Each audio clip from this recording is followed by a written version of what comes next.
तस्वीरें आपको हरियाणा के करनाल के सेक्टर 12 से दिखाई जा रही है, जहां पर हरियाणा के तमाम जो है व्यक्ति यहां पर इकट्ठा हुए हैं। किस मुद्दे को लेकर इकट्ठा हुए हैं वो भी हम आपको जरूर बताने का प्रयास करेंगे, लेकिन उससे पहले आप देख सकते हैं काफी सारे जो है यहाँ पर इकट्ठे हुए। हम बातचीत भी जरूर करने का प्रयास करेंगे कि वो इस बारे में क्या कुछ कहना चाहेंगे और किस मुद्दे को लेकर के जो है आज जो है सेक्टर 12 में इकट्ठा हुए हैं। सर, क्या कुछ कहना चाहेंगे किस मुद्दे को लेकर के जो आज इकट्ठे हुए? देखिए, आज जो मुद्दा है वो कल प्रेस कॉन्फ्रेंस थी और एक ऐसे व्यक्ति की प्रेस कॉन्फ्रेंस थी जो अधिकृत नहीं था। वो कोई खाप का अध्यक्ष वगैरह नहीं था और न ही वो इस डिस्ट्रिक्ट का था। वो कहीं न कहीं किसी षड्यंत्र के तहत, सरकार की योजना के तहत वो व्यक्ति करनाल में आया और करनाल में आकर के परम पूज्य बाबा साहब अम्बेडकर जी के बारे में अनगरल बयानबाजी करी, आपत्तिजनक टिप्पणी करी। वो जिसको भी बता रहा था कि ये संविधान निर्माता है, वो बाबा साहब के सहयोगी हो सकते हैं, क्योंकि 250 लोगों की कमेटी बनी थी, संविधान निर्माण कमेटी 250 लोगों की थी। लेकिन लास्ट तक बाबा साहब अम्बेडकर ने अपने अथक प्रयास से पूरे विश्व में घूम करके दुनिया के सभी संविधानों का आकलन करके इतने अच्छी अच्छी चीजें उन संविधानों में से लेकर के बाबा साहब अम्बेडकर आए, जिसमें महिलाओं को अधिकार दिए, पढ़ने का अधिकार दिया, चुनाव लड़ने का अधिकार दिया, नौकरी का अधिकार दिया, मैटरनिटी लीव का अधिकार दिया। बाबा साहब अम्बेडकर ने महिलाओं को मुख्यमंत्री, प्रधानमंत्री बनने का अधिकार दिया, किसानों को अधिकार दिए, किसान क्रेडिट कार्ड बनाते हैं, ट्रैक्टर खरीदते हैं, जमीन कुड़की ना हो, ये बाबा साहब अम्बेडकर संविधान में लिख के गए। इतना सुंदर संविधान, गरीब का बच्चा पढ़ के, नरेंद्र मोदी भी आज प्रधानमंत्री है तो बाबा साहब अम्बेडकर की देन है, इंदिरा गांधी प्रधानमंत्री तो बाबा साहब अम्बेडकर की देन है। इतना सुंदर संविधान वर्ल्ड में कहीं नहीं है। इस देश के अंदर लोकतंत्र है संविधान की वजह से। तो इस पर टिप्पणी करना कहीं न कहीं राजनीतिक षड्यंत्र की बू आती है और मैं कोई ग्रेज नहीं मुझे। अगर हरियाणा में इस तरह का माहौल बनाने का किसी ने काम किया तो तथाकथित राजनीतिक संत मनोहर लाल खट्टर ने किया, क्योंकि सबसे पहली स्टेटमेंट उसी की थी कि बाबा साहब अम्बेडकर अकेले नहीं थे संविधान निर्माता, हजारों लोगों ने काम किया, पता नहीं क्या क्या अनाप शनाप उन्होंने बयानबाजी की।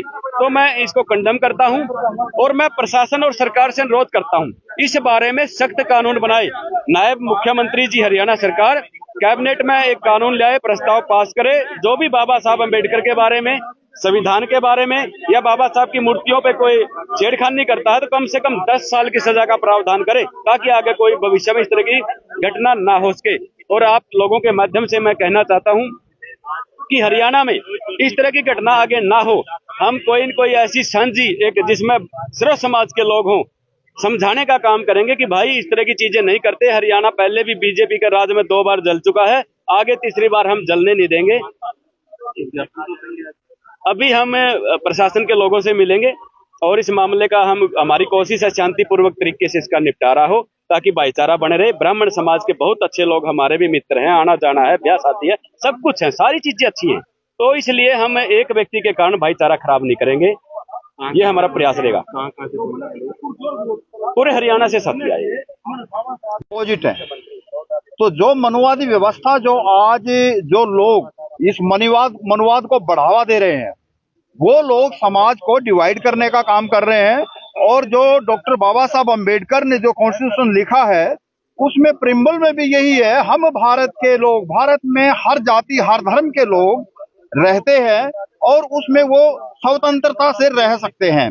जो मनुस्मृति है, मनुस्मृति डिवाइड एंड रूल, आज हमारे देश में पढ़े लिखे लोग भी ये बोलते हैं डिवाइड एंड रूल अंग्रेज छोड़ गए।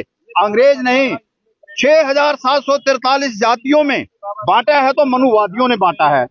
सभी ब्राह्मण गलत नहीं है, जो मनुवाद को फॉलो कर रहे हैं वो लोग गलत हैं, जो कॉन्स्टिट्यूशन का विरोध कर रहे हैं। ये कॉन्स्टिट्यूशन सबको इक्वलिटी के लिए गाइड करता है, भाई सबको समानता का अधिकार हर फील्ड में हो।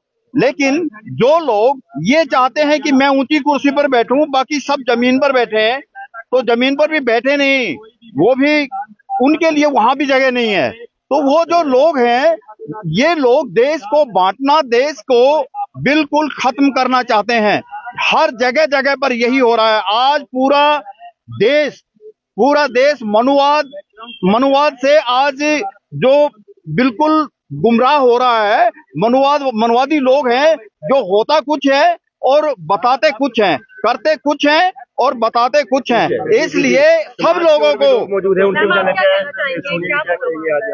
देखो, मैं आपको एक बात बताती हूँ। पहले तो ये सबको पता होना चाहिए कि संविधान जो है वो किसी एक जाति के लिए नहीं है। बाबा साहब अम्बेडकर ने संविधान सबके लिए बनाया, लेकिन फिर भी कुछ ऐसे लोग हैं जो लगातार मिस कम्युनिकेशन फैलाते रहते हैं। एक अशोक शर्मा जी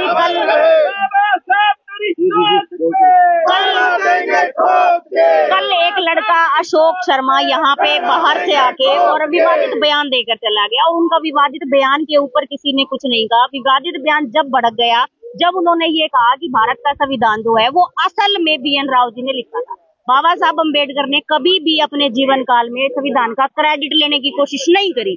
लेकिन ये बात समझने की है कि नाम हमेशा किसी एक ही व्यक्ति का लिखा जाता है। आपके पीछे एक बहुत बड़ी बिल्डिंग है SP ऑफिस की। इस बिल्डिंग को बनाने में लेबर से लेकर ठेकेदार तक का, मंत्रियों का, बहुत लोगों का योगदान रहा है। लेकिन बाहर अगर आप जाकर देखोगे तो नाम तो किसी एक का ही लिखा हुआ है। तो यही बात समझने की है। आए दिन लोग इस तरीके की बकवासबाजी करके चले जाते हैं। हम सिर्फ इतना कहना चाहते हैं कि आप लोगों को इन लोगों की बाइट्स लेने की भी जरूरत नहीं है, क्योंकि माध्यम आप लोग बन जाते हो, लेकिन गलत ये लोग बोलते हैं। और इन लोगों के गलत बोलने के कारण ही आज हम लोग यहाँ पर इकट्ठे हुए हैं। हमें क्या जरूरत पड़ी थी भाई, हम वहाँ ब्राह्मण समाज की धर्मशाला में जाकर कुछ करके आते। हम आज से पहले नहीं गए वहाँ पे, आज से पहले हमारा कोई वहाँ पर इंटरफेरेंस नहीं थी।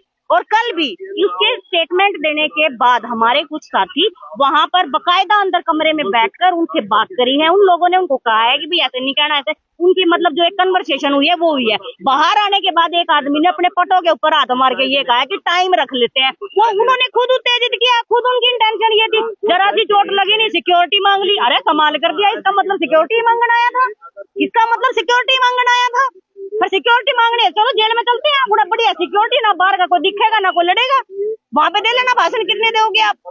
समझने की बात यह है कि हम लोग नहीं चाहते। आज 80 साल मतलब 75-78 साल हो गए देश आजाद हुए, क्या जरूरत पड़ रही थी? मेरे को नहीं समझ गई भाई। BN राव की आप लोग जयंती मनाओ, उनकी शोक सभा करो, हमें कोई ऐतराज नहीं है। हमने भी बुला लियो, हम भी आ जाएंगे। लेकिन एक अशोक शर्मा जी हैं जो कल आप लोग पत्रकारों के ही चैनलों के ऊपर बयान दे रहे थे कि असल में जो संविधान है वो BN राव ने लिखा। भाई आप किस तरीके की बात फैला रहे हो? मेरा सवाल ये है कि किसने पटों पे हाथ मार के ये बात? वहाँ एक लड़का था, और ये जो जितनी भी CCTV फुटेज आपको दी है वो दी है जो सिर्फ हमले की है। उससे पहले की CCTV फुटेज अंदर की निकलवाएंगे। अभी तो अंदर की भी निकलेगी, जहाँ पर ये लोग बैठ के बात भी कर रहे हैं, इनकी बात भी हुई है। वहाँ कोई ऐसा नहीं है कि हमला करने के उद्देश्य से गए हैं। वहाँ पर बैठकर अंदर जो इनकी कमेटी के लोग हैं आपस में इन लोगों ने बात भी करी है। बाद में पटों पे हाथ मार के ये कह रहे हैं। खुद जानबूझकर बाहर से 2 लोग आए, पूरी का ब्राह्मण समाज बदनाम कर दी, सारा ब्राह्मण समाज बदनाम कर दिया। हमने क्या जरूरत पड़ रही है भाई? आज देश आजाद हुए 78 साल 80 साल हो गए, कौन सा काम अटक रहा है धारा इस विवाद को दिए बिना? कौन सा काम अटक रहा है? हर दूसरे दिन जिसका जी करे वो भाषण दे जाए, जिसका जी करे वो भाषण। अरे अम्बेडकर का नाम ले तो मुंह फेमस हो जाओगे, उसका विवाद करने से क्या? दूसरे देश हमारी मूर्ति लगा रहे हैं, दूसरे देश हमारी इज्जत कर रहे हैं, सारे अड़े झूठ बाज रहे हैं। रोज अम्बेडकर के हाथ टूटने लग रहे, रोज अम्बेडकर की आंख टूटने लग रही। जब दर्द ना होता, आज एक ईंट लगी तो दर्द हो रहा है। तो मैं तो समाज के लोगों से यही कहना चाहती हूँ कि देखो, हम इस मुद्दे को बड़ा भड़काना नहीं चाहते। हम लोग इसको अभी भी सुलझाएंगे, अभी दोनों पक्ष बैठेंगे, बात करेंगे। लेकिन ये सच्चाई है कि वेल प्लान्ड तरीके से आप लोगों को बुलाया गया, हम लोगों का वहां आना हुआ, किस तरीके से उन लोगों ने विवाद किया, वेल प्लान्ड था। आज किससे मिला? SP साहब से भी मिलेंगे और साथ में SHO साहब से भी मिलेंगे।